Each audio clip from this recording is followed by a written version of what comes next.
welcome to this week's I Would Agree. Thank you for joining us once again. And this week's guest, I kind of alluded to last week. A few weeks ago, we had Owen McCoy, who's incidentally, when I announce who this is, incidentally, Owen's is one of the most watched shows of all time, which is very, very interesting. And I think speaks to the culture within the business. So I went one step further and I've invited Owen's CEO, Roseann, to the show. Roseann, welcome. Thank you. It's great to be here. It's no surprise that Owens was one of the most watched because he's so amazing. Yeah, he set our YouTube channel on fire. It's fantastic. Yeah, and you know what? And I think in a day and age where agent retention and churn and all the things that go with that combined with, and we're all sick to death of talking about hybrid and remote, but it's still very much an important consideration that everybody's having. I think we're just past talking about it pretty much. Owen's passion really spoke to a lot of people, like it did to me. I've very rarely met anybody that kind of competes with the level of enthusiasm that Owen has for delivering. It's not just about delivering the training with Owen, which is I think the real differentiator is genuine passion for people. Yeah. But I guess that comes from all the way from the top. When I've seen that work with businesses, then that's a culture that's instilled in the business, and it's something that's encouraged and kind of bred into people as they join the business and as they move forward. So before we get into any of that, though, I'd love for you to kind of digress a little bit. And as I ask everybody who joins the show, what's the story of how you got involved with contact centers in the first place, Roseann? So many, many years ago, I can't believe it's been probably 30 years. Wow. Maybe more. I started as an agent. I think we called ourselves telephone secretaries. In a small answering service in a little town in Connecticut. My kids were little, and it was just like, the hours were good and it was kind of fun. We answered for a paging company. So, you'd hear people and you'd get to know them, and it was just a fun thing. But the owner of the business, strategically, grew the business, and we became a large contact center, and eventually the business sold. And as with all contact centers, where there's growth, there's massive opportunity for progression, right? So I worked my way up the ladder, and, became very marketable. And I eventually left that call center, we were called back then, and moved into the hospitality industry. And that took me, it's still in customer service, of course. And that sort of took me, into a global space where I've managed a group on the US side and one in London. And, I just learned so much. But I kept in contact with the people who were then my client, and that's the Agora companies. Mm-hmm. And eventually the commute from Connecticut to New York became just ridiculous. I would wake up in the morning, I'd sleep in my gym clothes and take an early train into the city. And, it was just nightmarish. Yeah. And so, so my clients, the Agora companies, hired me. And I opened TCC, and not even 3 years later, the owner of the Agora companies, Phil Bonner, he said, well, I think, Ireland would be a good place for a call center. And being a very, very smart man, I said, okay, let's see. And it was a great move. And so about 3 years later, we opened Emerald Contact Center, thinking I would start with 10 people, and never, I rented this little space off First Road, up in the rafters of a building. And I said, I only need 10 people, no more, never going to grow. And, a year later, we had moved probably twice, and now we're in Confederation House, a massive, 300-seat center. So fantastic story and lots of growth in there. And it's nice for me to have you on the show, Roseann, because I've interviewed quite a few CEOs from outsourcers and BPOs, and to a T, they've all been males.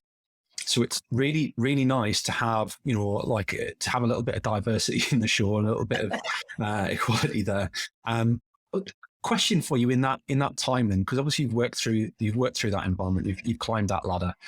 Did you find that being a woman made it harder for you to do that? It didn't make it harder for me to progress, but that like imposter syndrome, I held myself back from things like salary and opportunities that I thought that I had to come to the table and pitch myself, right, and ask for a salary. So that kind of imposter syndrome, but it never felt about male or female. It was all me. Yeah, so fantastic to hear. I mean, yeah, and I could kind of sympathize with elements of that, because like I've never I just think some people genuinely are a lot more direct and a lot more self promoting. Not necessarily in a bad way, but they're a lot more confident about what they can and should ask for, and it doesn't make everyone. But you're kind of proof that you don't necessarily need to be one of those extreme go-getters that just ask for everything outdoor to make it to that level. So fantastic story. I mean, now I would. Don't get me wrong. The change in that experience, right? Right. That's the culmination of 30 years of experience. If you don't mind me asking, and it's not something I've asked before, but what are those medals for in the background? There's a lot of medals. They're races, running. Fantastic. Yourself? Myself, yeah.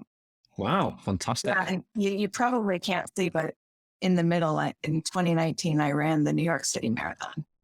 Wow. So that's, gold standard, right? Yeah. Fantastic. So now I don't have to run it all. It's done. And that's it. And we're done now. We're peaked. Yeah, I get it. I've actually committed to doing the UK International 3 Peaks Challenge again next year for a friend of mine, from my best man's friend. I did it probably about 2-3 years ago, and I was relatively fit at the time because I didn't have a desk-based job, and it broke me. And now I do have a desk-based job and I work from home, and I don't really do as much exercise as I should. I'm not relishing the idea of what state I'll be in, or even if I'll finish it this time around. But let's go for it and see what happens. You'll finish it. It'll be great. I will, even if my friend has to carry me over the, then he might well carry me. To be fair. So fantastic. I mean, obviously we spoke with Owen a couple of weeks ago, and we were kind of saying in the pre-show element there that it's clear that the passion that we saw in that episode came from the top. So what's your strategy around your people? What sets you and TCC, ACC apart from your competition, I guess? I think it's that we set a really high bar. We really do. And we hire people. One of our core foundational core values is personal accountability. So we hire people who are self-aware and exhibit that personal accountability. And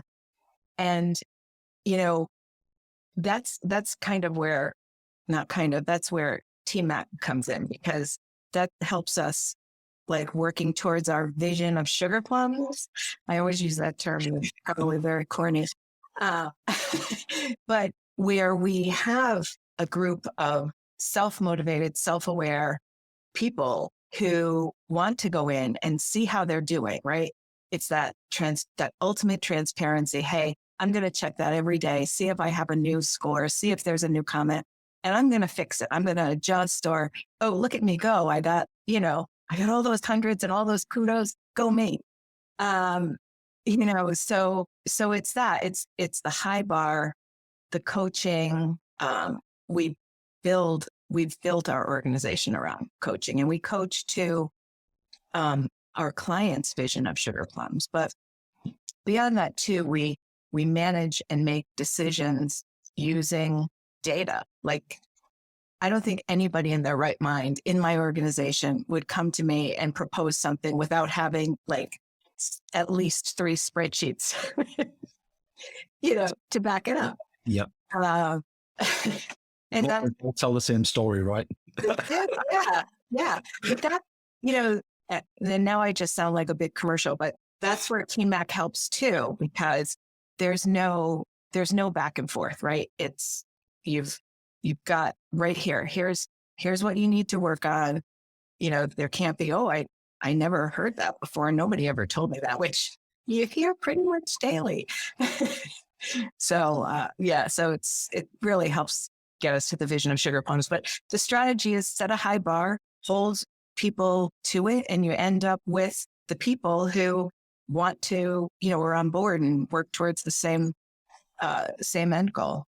So do you find that your teams can be quite competitive with each other then, or is it kind of self-competition, or is it a bit of both maybe? Does it get unhealthy at times? No, it never has, luckily. And it never has. I think self-competition, competing with yourself, kind of like in running, that's where you want to be, right? And like we just fired up about 30 seats in the Philippines. And I'm really pleased with that. But the way I always call it like a people puddle, but I'm starting to try and call it a people party. Everybody's working towards the same goal. So you might get coached. You might be an agent and get coached by a supervisor in Ireland or vice versa. And now you might get coached by someone in the Philippines. And people want the same outcome. They want our clients to be happy. They want to do a good job. So yeah, it's really, I think, people just wanting to do their best. No, we don't really have that competition between teams. It's good to see. It's good to see, because I think there's a lot of businesses. I've seen a lot of businesses, and I've been heavily involved in retail for most of my career.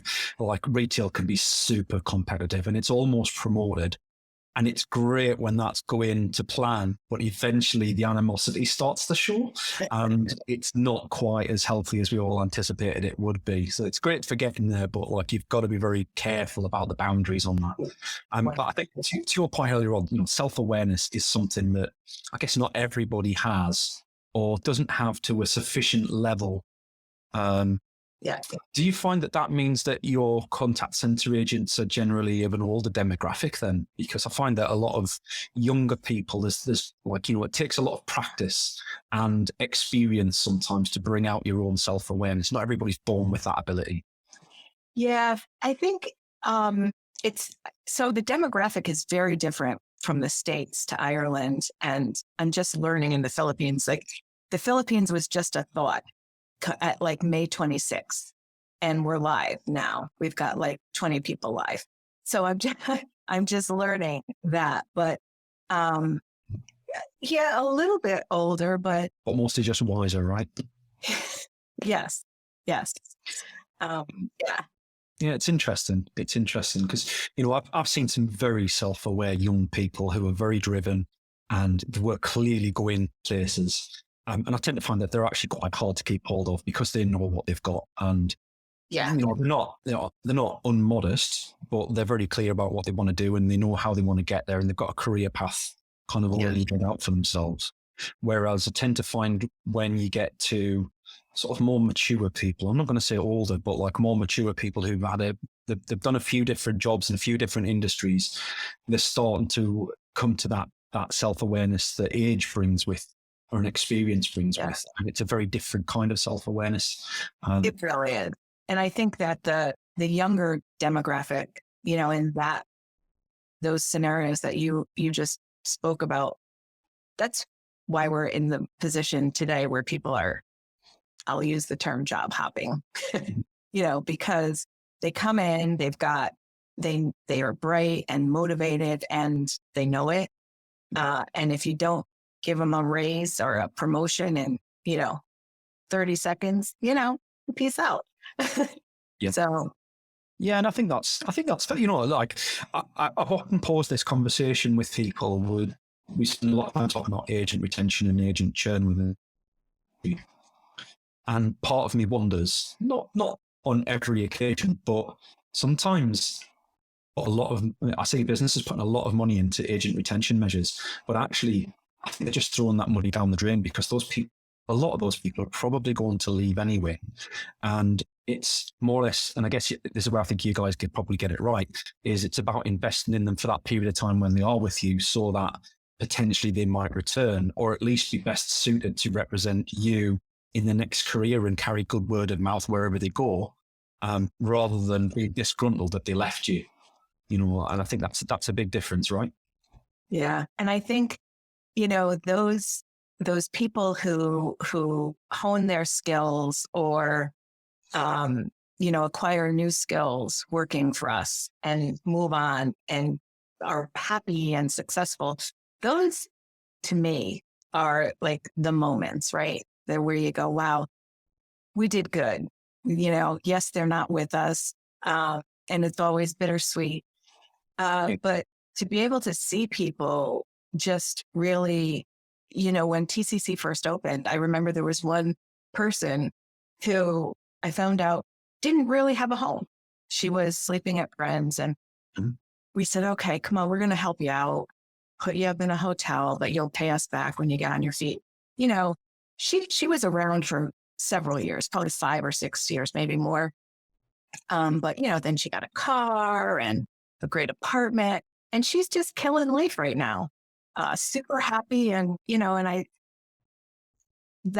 think that's part of life, right? Is like, I think especially when you get to a leadership position, it's having that opportunity to take chances on the right people. Right. For sure. You've got to be careful where you take the chances, but when they work out. Yeah. I told this story a couple of years back when I first joined the business, but I took on a cashier, a customer assistant, whatever you want to call them, in my last store position. And the guy he'd been homeless. The 2 jobs that he'd had before, he'd had a promising career ahead of him, but the business had gone into administration both times. He was ex-army and he'd left the army and come back. He didn't have a home to go to. So he kind of bumbled around for a bit. And he was still only a young kid. He was still only like 22, 23, something like that. And when I interviewed him, he wasn't the strongest interview. He was very quiet. He was very shy. He was very he was just inside himself. Like, it was very hard to get a response out of him, but there was something there. And I kind of said at the time, like, this is either going to really work out or it's going to be the worst decision I've made in my life. We took him on, and 2 weeks, I'm not going to lie, Roseann, they were awful. And I genuinely thought I'd made a big mistake. I was having to explain to him how to use a pallet truck, which, most people wouldn't be able to use a pallet truck, to be fair. But considering he come from a retail, done retail work before, I was a bit, I couldn't explain real basics to him. But you know what? He was the sort of kid that once I explained something once to him, it stuck. And he never asked again, and he never got it wrong again. And everything he did just made him one step better and better and better until he was literally the rock that kept that store together.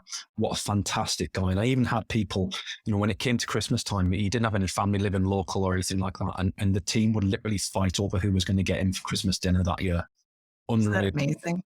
Yeah. So yeah, it is very much about taking those chances. And I think it's nice that you're the sort of business that is willing to think outside the box. There's a lot of businesses kind of stuck in their processes and their thinking and HR and what they can and can't do. Ultimately, what we want as a business, ultimately, with enough. Yeah, 100%. You need that data, but there's a book, I wish I could remember the author, Bring Your Human to Work. And so, you have to really make decisions using the data, but you also have to remember that we're human, they're human, and, that has to play into the formula, right? The formula for success. Yeah, no, that's right. That's right. And I think that's, ultimately that's why we've enjoyed working with you guys, is that we set out very much to make a difference to people. Like, there's a lot of tech companies out there, and I'm not disparaging to anyone else. Everybody's got their own way of doing things, but there's a lot of tech companies out there that are tech for the sake of tech. They're a shiny bit of tin. They've got some great, cool features, but we acknowledge from the beginning that contact center specifically is a people business, and it's always going to be a people business. You talk about AI and automation kind of taking jobs away. It doesn't, it just helps make people get back to what they do best, which is the human element. And I've got that link for the book, Roseann. I'll put that up on the LinkedIn comments for everyone to kind of have a look at. But yeah, I think that's kind of what drew us together, was that there was that common theme that you guys wanted to enable your people and empower them through transparency, through data, through what you were doing. Yeah. And that's always what we've aimed for, is making that difference. It's been fantastic to see the transformation you guys have had. Yeah. And good to see that it's working out from your side of things too. Right? Yeah, absolutely. So what's on the horizon for you guys this year then? Because you're expanding again, right? So you've just mentioned that you took 30 seats in the Philippines. Yeah. What's the goals for this year, Roseann? It's funny because I was just in I went to the public library for a day, just that one day this week, to do like the 5-year planning. It's focusing on that expansion, first of all, to the Philippines, but that is because it takes us, 24/7, and it gets us, hopefully, will become more marketable to acquire new clients. And I think, one of the big goals is that I'd love to get one nice, nonprofit piece of business within the next couple of years. Yeah, I like something feel good, something that people can say, oh yeah, we work for, I shouldn't insert something. Insert charity here. Yeah. Yeah, I know. I can hear what you're saying. Yeah, no, and I can understand why. That's interesting. But for now, I think we're focusing on, like everybody else, recovery, and still, figuring it out. Like, we don't know. We're still hybrid in both Emerald and TCC. In the Philippines, Datamatics is fully in office. But I miss being able to connect. Like, I can't walk through the office and say hi to people. I'll be in Ireland next week, so I can, because they have a good few people in the office. But, I can't connect with ambassadors the way I used to, You could walk through the center and say, hey, how's it going? And you can see, or hear in someone's reaction whether it's not going good, and we should, want to ask and maybe help. Maybe it's not work related. Maybe it is. And that element is gone. Yeah, and I think that's something kind of Owen mentioned early stages when we were talking together, was that thought that, like, you see somebody's performance dip, the tendency is to go, do you know what, your performance has dipped, you maybe want to fix this skill or this metric or whatever. But actually, having technology to kind of highlight that, sometimes it just means that you can take that step back and ask, is this a downward trend in performance, or is it a sudden drop that might indicate something else? And maybe we should be asking the personal questions first that kind of make a lot of coaches and a lot of leaders uncomfortable, because it almost feels like you're prying. But, in a day and age where mental health is such a big, big picture and such a big part of what people are doing, is it maybe the case that now is the time to start asking twice before we start talking about metrics, But I think you're right. I think there's something missing in the communication sphere. I'm giving people 3 ideas here. If everybody wants to come up with what's next, I'm looking at you. But like Teams, isn't it? Like, Teams is great. It's got a function. It serves a purpose. Yes. WhatsApp's great. It serves a purpose. Insert other tools here. They're all great. But nothing so far that I've found kind of replicates that in-person experience. And I think we can get closer to that. I don't think you can ever replicate it, but I think there's probably something coming that will help replicate that a little bit better than what we're doing. I'm sure there will be. We talked about, I know you guys have had a big part of your history has been around the print industry and service and things like that. Are there any particular industries that you're now looking to move into, or is it just kind of excel at what you do and see what comes your way? Yeah, I think right now we're just trying to, like you said, we always strive to be the best options for our clients. And, we want to support their financial goals now, now more than ever, right? Because everybody's paying attention to every penny. So, Owen and his team are working hard on how we can do that through various efforts, retention and things like that. But no, really, other than the nonprofit or something feel good. But we have to get all our ducks in a row and be able to say, yes, we are 24/7 excellence around the clock. And we have to figure out a way to market ourselves. We don't do any marketing. Well, I think there's a time and a place for marketing, and I don't think it's. I guess it depends on the brand and how you represent yourselves. But I always see you guys doing quite well for yourselves in terms of the outreach that I see on LinkedIn and the message that comes across from you guys. You've got a strong brand, and you're clearly very people-oriented business. I think. For me, I can't wait to see where you guys take this next. There's a lot of bright signs on the horizon, and I think you're right. For a business where your employees feel part of the picture and feel the pain of the clients they're working with when things are going wrong, and can help be a part of the solution that client's looking for. You're right. In the current economic climate, businesses can't afford to be with an outsourced partner that doesn't take that very, very seriously. And unfortunately, a lot of businesses take it seriously at a senior leadership level, but it doesn't quite filter down to the agent level, because the agents are still kind of feeling quite disgruntled and not looked after and what have you. So I've spoken to quite a few passionate outsourcers at the moment, and it looks like things are going the right way, but I can see you guys doing very well with that aspect of things in terms of driving that buy-in. And our clients play a big part in that because, well, pre-Rona, our clients were out to the center, some every week, others monthly or biweekly, and now it's via Zoom or Skype or whatever, Teams. But you have to. That's really massive when you're because you're working for people. People work for people. Yeah. And so it's not just, the people internally saying, here's our goal and here's why. You've got the client coming in and saying, hey, here's where we are. Here's what I need you to help me with. Here's how we can do it. And our clients, actually, we have clients who hire from their teams, and upward mobility there for the escalations and tier 2 and tier 3. So. Yeah, it's interesting. I guess I hadn't really spent a lot of time thinking about that in terms of, we talk about agent sort of hybrid and agent remote work and stuff like that. But you guys being close to your clients, it's obviously had a big impact. Is that something that's kind of returning now?